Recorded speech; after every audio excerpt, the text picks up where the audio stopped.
Prime Minister Narendra Modi, who is in Evian in France for the G7 summit, has thanked French President Emmanuel Macron for the warm welcome. Sharing a picture with President Macron on his social media platform, Prime Minister Modi expressed his gratitude for the hospitality extended to him upon his arrival. Shubhendu Ghosh, our correspondent, is joining us now from Evian in France. Shubhendu, for India, how has the day panned out so far at the G7 summit, and what more can we expect going forward?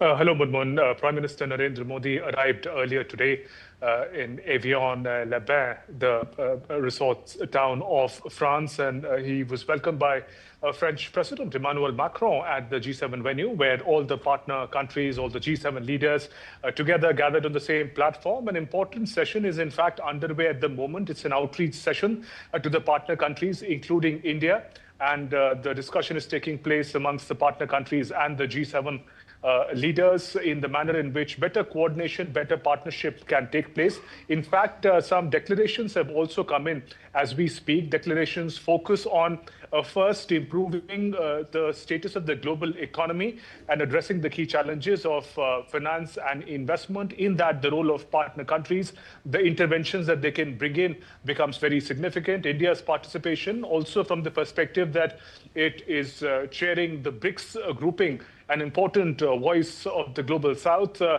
In that sense, the perspective of the Global South also is taking center stage in the session that Prime Minister is part of as we speak at the moment. Another declaration that has come is on in the health sector, the manner in which better coordination, exchange of best practices, cooperation can happen in cancer research and treatment. Again, the role of the partner countries become significant in sort of putting together some sort of united effort, as it were, to best research forward for all the countries coming together. And the third one addresses perhaps more urgent and a current help that is required in Uganda and in Africa, the parts where Ebola outbreak is taking place in Congo and Uganda in particular. The G7 leaders and the partner countries have expressed concern, and the idea is to be able to pull in resources of the partner countries, of the G7 leaders, and address the urgent help that is required in Uganda and Congo in particular. So in that sense, in each of the declarations that has come in, the role of the partner countries, the role of a nation like India, that is, on the one hand, is also considered the pharmacy of the world, but also as the fastest growing economy, plays a key role in the direction that global economy takes place. India's voice, Prime Minister's presence becomes very significant. Munmun? Yes, India already has given the world an experience of what it can really do with its diagnostics as well as with its vaccines during the COVID-19 pandemic. Coming now to a broader question, Shubhendu, are we seeing a blend of discussions at the G7 summit on one, geopolitical turmoil in light of the preliminary Iran-US deal and Ukraine's expectation of support in its war with Russia, including a resolution, and two, governance issues, many you pointed out, and others are like the artificial intelligence?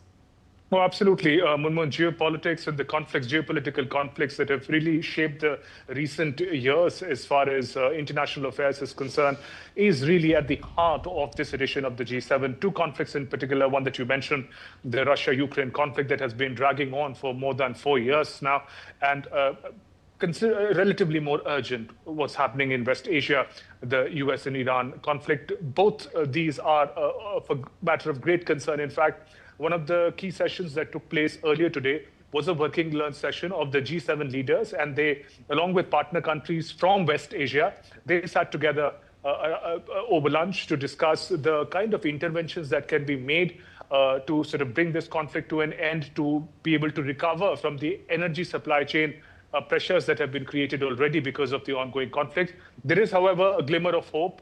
The news of a possible peace deal that has come in between the United States and Iran, expectedly around 19th of June, has brought in a bit of a relief, and also it has charged up the expectations from this G7 summit. Coming to the other conflict that you mentioned, Munmun, Russia-Ukraine conflict, Ukrainian President Volodymyr Zelensky was welcomed in a big way by President Emmanuel Macron. In fact, the symbolism, if they speak volume in this case, where he took a walk with Ukrainian counterpart, French President, and it speaks volumes about the manner in which France, as part of as representative of the Western powers of Europe, has been a sort of pillar of support, as it were, for Ukrainian president, and that support continues. And in fact, at least most of the G7 countries, at least 6 of the 7 countries, fully support the Ukraine's concerns in this conflict with Russia. There is, of course, the presence of the American president as well, President Donald Trump, who's present here.